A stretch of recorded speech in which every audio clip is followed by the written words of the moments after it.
జ్యువెలరీలో వడ్డానం Mela October 4th నుంచి 12th వరకు ఫ్లాట్ 9.99% విఏ ఆఫర్ మీకోసం. నమస్తే రమ్మగారు. నమస్తే జయ. రమ్మగారు, తేలుకుట్టిన దొంగలాగా ఉన్నారు అంటారు కదా సామెత. అసలు సామెత ఏంటండి, ఎలా వచ్చింది? దొంగవాడు వచ్చాడు ఇంట్లోకి.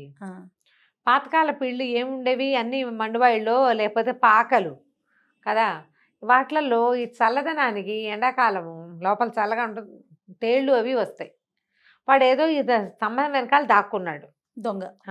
ఈ స్తంభాలు ఏముంటాయి ఉండేవి జనరల్గా అప్పట్లో తాటి ఇవి పట్టీలు. ఆ దొంగలో అయితే తాటి దూలాలో ఏదో ఉండేది. దాని మీద పాకే తేళ్ళు కనపడవు. ఎక్కడో చోట వాడు చేయి పెట్టాడు, అది పట్టుకొని తప్పించుకోవడానికి పెట్టాడు. తేలు కుట్టింది. ఏమంటాడు?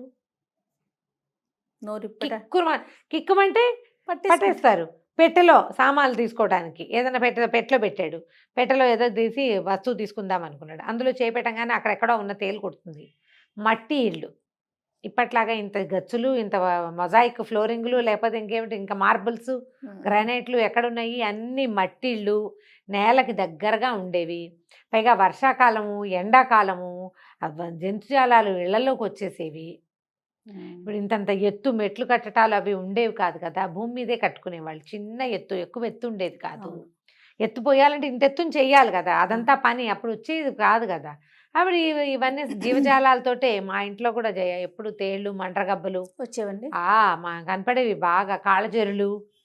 నన్ను కూడా ఒకసారి తేలు కుట్టింది. మందు ఉంటుందా రమ్మగారు? ఏంటి మందు? తనకి ఏమో మందు ఏమిటో నాకు తెలియజేయ. మా పెద్దబావ మంత్రం వేసేవారు. పెద్దబావ మంత్రం వేస్తే బ్లడ్ వస్తుందండి. ఎట్లా? సర్రమంటుంది, నొప్పి చేయ. అది సన్నటి విషం ఉంటుందిట. అది ఒక రకమైన తీపు నొప్పి. తేలు కుట్టడం, జర్రి కుట్టడం. జర్రులు కుడతాయి, మండ్రగబ్బ కుడితే చాలా ప్రమాదం, చాలా విషం అలా చెప్తారు. ఏం అల్లరి పని చేశారు రమ్మగారు? ఏం అల్లరి చేయక్కర్లా. ఈ స్తంభాలు వాటి మీదే మాకు సిమెంట్ స్తంభాలు ఉన్నాయి కింద వెనకాల షెడ్కి. ఆ స్తంభాలు, ఆ సిమెంట్ మరి స్తంభాలు నాన్నే పోయించారు. అవి పోయించిన వాటికి ఎందుకో హోల్స్ ఉండేవి. ఈ పిల్లలకి తోచదు కదా, ఆ హోల్లో వేలు పెడితే ఆ తేళ్ళు ఉంటాయి లోపల. తేళ్ళు, కాళ్ళజెర్లు అవి ఉంటాయి. పల్లెటూరు ఇళ్ళకి ఏముంది, పైగా గొడ్డు గోదా దగ్గరే ఉండటం, గడ్డి మామూలు దగ్గరే ఉండటం, ఇంటి ఎదురుకుండా చెరువు ఉండటం, పల్లెటూరు వ్యవహారాలు కదా. పాములు, తేళ్ళు. పాము కూడా వచ్చి వేసింది ఒకసారి నాకు. మా పెద్ద బావ విఎన్ గారు అనేవారు, వి నరసింహాచార్యులు, విఎన్ గారే ఆయన పేరు. బావ మంత్రం వేసేవారు. పాము మంత్రం, తేలు మంత్రం. అసలు ఎన్ని గొడ్డు గోదా, ఏ 10,000 గొడ్లైనా బతికుంటాయి మా వాకిట్లో. బావ మంత్రం వేసేవారు. అందుకోసం ఆయన చాలా కామ్గా ఉండేవారు, అబద్ధాలు ఆడకూడదు. ఆ మంత్రం వేసేవాళ్ళు. మంత్రం ఫలించదు. మా బావ చాలా మితభాషి, పాఠం చెప్పేవారు, తన పని తను చూసుకునేవారు తప్ప ఇది సరదా కబుర్లు, సంభాషణలు వాటిలలో సంస్కృతం. నాకు మంత్ర గురువు, విద్యా గురువు మా పెద్ద బావే. మా కాలేజీలోనే మా నాన్నగారి తర్వాత మా బావే ప్రిన్సిపల్. తర్వాత ఒక 82లో నాన్నపోతే పెద్ద బావ 92లో 10 years. కాకపోతే ఆయన ఉన్న నాళ్ళు ఆయన ప్రిన్సిపల్షిప్ ఖరారు అవ్వలేదు, అంటే పోస్టులు లేవు. దాన్ని ఏదో అంటారు, ప్రిన్సిపల్ బదులు ఆయన ఈయనే ఉండేవారు. మొత్తం వ్యవహారం అంతా మా బావే చూసుకునేవారు. సాంస్క్రిట్, సాహిత్యము, న్యాయము, తర్కం, వీటి మూడిట్లలో ఆయనకి ఎంఏ ఉంది. అయితే మా బావ బాగా చెప్పేవారు. నా కౌముది కాస్త ఏమైనా 4 ముక్కలు నాకు వచ్చినాయంటే మా పెద్ద బావ వల్లే, ఆయనే చెప్పేవారు. మంత్రాలు వేయటమే ఊళ్ళల్లో అవే కదా చేస్తాము. ఇప్పుడు తేలు కుట్టిందనుకో దొంగ, ఎంత విషయం చెప్పుకున్నాం, కొత్త విషయాలు. తేలు కుట్టిందనుకో వాడు చేయటానికి, దొంగతనం చేయడానికి వచ్చింది వాడు కదా, కదలకుండా ఉండిపోతాడు. ఏం చేస్తాడు? ఆ నొప్పి భరించాల్సిందే. నోరు తెరిచి మాట్లాడడానికి వీల్లేదు. కెవ్వమని కేక పెట్టాడంటే ముందు ఇంట్లోకి ఎందుకు వచ్చావంటారు కదా. అవును. ఒక కథ ఉంది, దీని మీద చెప్దాం, భలే సరదాగా ఉంటుంది. చెప్పండి. పరంధామయ్య ఆయన పేరు. పూర్వం అవంతిపురం అనే ఒక చిన్న ఊళ్ళో ఒక మాదిరి ఊరు. అందులో విష్ణు శర్మ అని ఒక మహాభక్తుడు ఒక ఆయన ఉండేవాడు. ఆయనకి పాపం నిర్ధనుడు, డబ్బులు లేవు. ఎప్పుడూ భగవంతుడిని ప్రార్థిస్తుండేవాడు, దేవుణ్ణి. ఎక్కడి నుంచి 1 రూపాయి వచ్చే మార్గం లేదు, నా జీవితం ఎలా వెళ్ళాలి, శేష జీవితం అని ప్రార్థించేవాడు. ఒకనాడు ఆయనకి దేవుడు కనిపించాడు.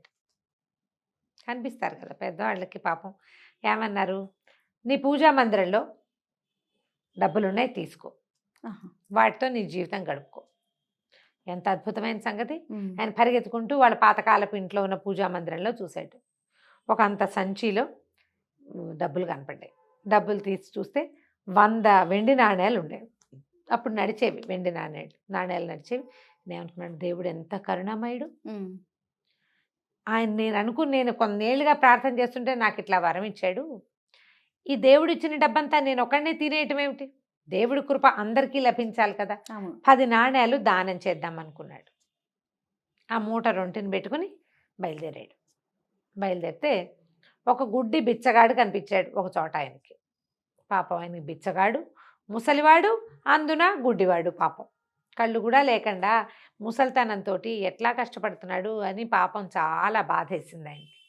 ఏమనుకున్నాడు, ఒక్కొక్కళ్ళకి ఒక్కొక్క రూపాయి చొప్పున 10 మందికి 10 రూపాయలు ఇచ్చే బదులు ఇవి ఒక్కడికే పాపం ఆ 10 రూపాయలు ఇచ్చేయకూడదు నేను, వీరి జీవితం హాయిగా వెళ్ళమారిపోతుంది. అప్పట్లో 10 రూపాయలు అంటే ఇప్పటి 10,000 లాగానమాట. వాడి జీవితం వెళ్ళిపోతుంది. ఆలోచించి ఇప్పుడు 10,000 తోటి కూడా జీవితం వెళ్ళదనుకో. అక్కడి నుంచి ఏం చేశాడు, వాడి బొచ్చెలో డబ్బులు బావయ్య దానం అంటాడా, ఆ బొచ్చెలో ఈ డబ్బులు వేశాడు. టంగుం అనేసరికల్లా ఆశ్చర్యపడి, ఎవరు బాబు తమరు అంటే, నేను ఫలానా వాడిని అన్నాడు. బాబు ఏమిటినైనా ఇన్ని వేశారు, బరువుగా ఉన్నాయి, టంగుమని మోగింది అంటే 10 నాణేలు వేశానయ్యా. మహానుభావులు, మీరు ఎంత గొప్పవాళ్ళు బాబు. కానీలు అర్ధనాలు వేస్తారండి జనాలు అంతాను. మీరు చక్కగా మీరు ఒక నాణ్యం కాకుండా 10 నాణేలు వేశారు, బంగారు తండ్రి మీరు అనగానే ఈయన నాబోటి పిచ్చి మారాది, ఆయనకి తెలీదు. ఆయన ఏమన్నాడు, దానిదేముంది ఆయన, భగవంతుని ప్రార్థిస్తే ఆయన 100 నాణేలు ప్రసాదించాడు నాకు, అందులో నుంచి 10 దానం చేశాను అంతే. ఓకే, పిచ్చిమారాదు అనకూడదు, పిచ్చిమాలోకం అన్నమాట, చెప్పకూడదు. చెప్పేశాడు. చెప్పంగానే ఆశ్చర్యపడి, నిజమా బాబు, దేవుడు మీకు 100 నాణేలు ఇచ్చాడు, అందులో 10 నాకు ఇచ్చారా అని. 100 నాణేలంటే ఎంత బరువు ఉంటాయో కదా. ఈ 10 నాణేలకే ఇంత బరువు ఎక్కింది. చేతిలోకి తీసుకున్నాడు. ముట్టుకుంటుంటే ఎంత సంతోషంగా ఉంది. లక్ష్మీదేవి, ఎంత ధైర్యం డబ్బులుంటే అని. బాబు తమరు ఏమనుకోకుండా 100 నాణేలు, ఆ నాణేలని నా చేతిలో పోయండి ఒక్కసారి. ఎప్పుడూ జీవితంలో 100 నాణేలు స్పర్శని ఎరగను. కంటితో చూసేది నాకు ఎలాగూ లేదు, చేత్తో పట్టుకునేదే. నా చేతిలో పోయండి ఒక్కసారి, ఆ బరువు చూస్తాను అంటే. ఈయన పిచ్చిమాలోకం ముందే తెలిసిపోయింది కదా. ఆయన ఉన్నాడు, దానిదేముంది ఆయన, ఎవరికైనా లక్ష్మీదేవి కటాక్షం కావాల్సిందే. ఇంత పట్టని ఆ రొంటినున్న మూటను తీసి వాడి చేతిలో పెట్టాడు. వాడు ఇట్లా ఇట్లా ఎగరేశాడు. చాలా సంతోషి అతని మొహంలో కనపడుతున్నటువంటి ఆనందాన్ని ఆస్వాదిస్తూ, ఆహా లక్ష్మీదేవి ఎంత సౌఖ్యాన్ని ఇస్తుంది కదా, ఎంత సంతోషంగా ఉన్నాడో కదా అని ఈయన కూడా అలా వాడి మొహంలోకి చూస్తున్నాడు. వీడేం చేశాడు, టకీమని ఆ చేతిలో ఉన్న మూట ఆ 10 నాణేలు చేత పుచ్చుకున్నాడుగా, ఈ 10 ఎత్తి జోలు వేసుకుని వెళ్ళొస్తాను బాబయ్య దండాలు అన్నాడు. అనగా నేను నిర్ఘాంతపోయాడు. ఏమిటో అందులో వేసేసుకుంటున్నావు నా డబ్బులు అన్నాడు. మీ డబ్బులు ఏంటండి అన్నాడు గుడ్డు బిచ్చగాడు.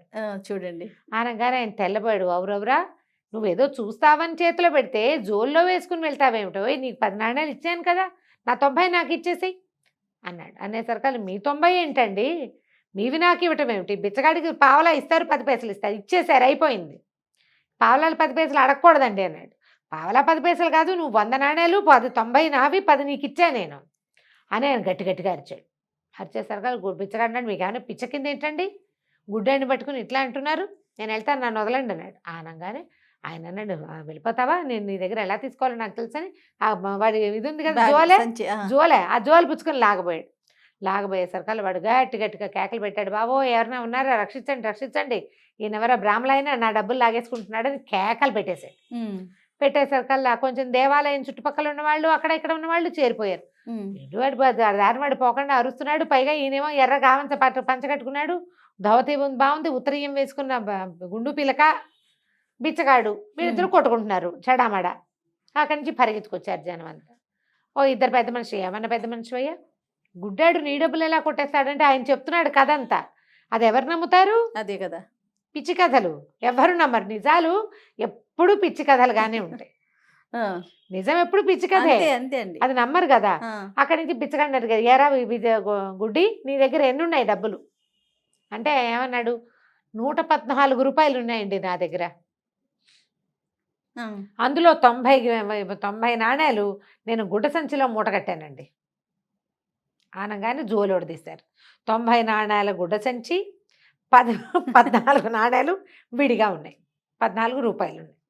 అంతే ఇక అక్కడి నుంచి అందరూ తెగ తిట్టిపోసారు ఈ విష్ణు శర్మని. శాపనార్థాలు పెట్టారు. బిచ్చగాడి మీద పడ్డారేంటండి మీరు ఇంత పుట్టక ఏమైనా యాయవారం చేసుకుని బతకూడదు అన్నారు. ఇంకా ఏదో అన్నారు, ఎవరి నోటికొచ్చింది. ఇలా జనాల్లో చేరేసరికల్లా ఎవడికి వచ్చింది వాడు చెప్తాడు. ఈయన తెల్లమొహం వేశాడు, ఏం చెయ్యాలో తెలియలే.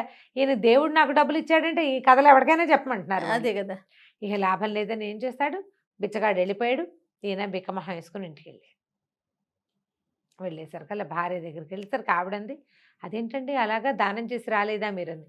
ఏమోని దానం చేస్తే దానం కాస్త ఇలాగ పరిణమించింది, ఆడు ఇలా చేశాడు, వాళ్ళంతా చుట్టుపక్కల ఉన్న జనం అంతా వాడినే సపోర్ట్ చేశారు, ఏం చేయాలో తెలియక వచ్చేసానంటే ఆవిడ మీరు కంగారు పడకండి, దేవుడిచ్చిన డబ్బు ఊరికేగా ఎందుకు పోతుంది మన దగ్గర, ఏం పోదు, మీరు కంగారే పడద్దు. రేపటి నుంచి రోజు గుడ్డు బిచ్చగాడు ఎక్కడ కూర్చుంటాడో అక్కడ ఏం చేస్తున్నాడో చూసుకురండి. సరేనన్నాడు.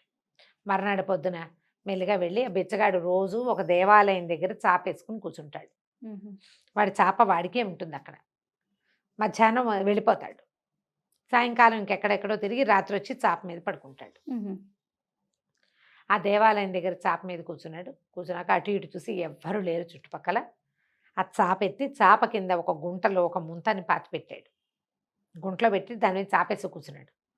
ఆ ముంతలో ఎంచి డబ్బులు లెక్క పెట్టాడు. గుడ్డివాడు కదా, పక్కన ఎవరైనా మనుషులు వస్తుంటే తెలియదు, చెప్పులు వేసుకొస్తే తెలుస్తుంది, శబ్దం చేస్తే తెలుస్తుంది. ఎవరైనా నిశ్శబ్దంగా వాళ్ళ దగ్గరికి వెళ్ళారనుకో అర్థం కాదు, అంత అర్థం కాదు. దాని తోడు వాడు లెక్క పెట్టుకునే రందిలో ఉన్నాడు. 1114 రూపాయలు ఉన్నాయి వాడి దగ్గర. ఇంతకుముందు ఎంత ఉంది, 114. 11 ఇంకా వాడి దగ్గర 1000 రూపాయలు ఉన్నాయి. ముష్టి వాళ్ళ దగ్గర బాగా డబ్బులు ఉంటాయి. వాడు ఆ డబ్బులను లెక్క పెట్టుకుని నేను వెర్రి పాపనాయనతో కలిపి మనకు 1114 ఉంది, ఎట్లా కొట్లా 2000 చేస్తే పిల్లాడికి ఇవ్వచ్చు అనుకుంటున్నాడు. చిల్లర మల్లరా అంతా ఇచ్చేసి పెద్ద వీళ్ళ తెచ్చుకుంటాడు ఎవరి దగ్గరైనా. వాడు చిల్లర ఉంచుకోడు. అక్కడి నుంచి ఏమైంది, అసలు మళ్ళీ ఆ ముంతని ఆ గుంట్లో పెట్టేసి చాపేసేసుకున్నాడు. మామూలుగా గుళ్ళకి గోపురాలకి వచ్చేవాళ్ళు చకచకా నడిచొస్తారు, ఏవైనా మోసుకొస్తారు, చెప్పులు వేసుకొస్తారు, 2 3 కలిసి వస్తారు. ఆ శబ్దాలన్నీ గుడ్డెబ్బాయికి వినపడతాయి. నిర్మానుష్యంగా ఉన్న చోట మనుషులు లేరని నమ్ముతాడు. వాడి కళ్ళు లేవు కదా పాపం. అక్కడి నుంచి ఈయన ఏం చేశాడు, వాడు మధ్యాహ్నం అవ్వగానే అక్కడి నుంచి లేచి వెళ్ళాడు ఇంకో చోట కడుక్కోవటానికి. వెళ్ళగానే ఈయన ఏం చేశాడు, చాపెత్తి ఆ గుంట కింద ఒకసారి దెబ్బ ఇలా అనేస్తే మట్టి వచ్చేస్తుంది పక్క. వాడు కళ్ళు లేని వాడు ప్లాంట్గా చేస్తున్నాడు. ఈయన కళ్ళు కనపడతాయి కదా, ఆ ముంత పుచ్చుకుని ఇంటికి వచ్చేసాడు. సాయంత్రానికి బిచ్చగాడు వచ్చి ఆడు కూర్చున్నాడు యథావిధిగా. ప్రతిరోజు ఓసారి చాపెత్తి తడిమి ఉంటుందో లేదో చూసుకోవటం అలవాటు. చూశాడు, లేదు. ఇప్పుడు ఏమంటాడు, తేలు కుట్టిన దొంగ అంతే.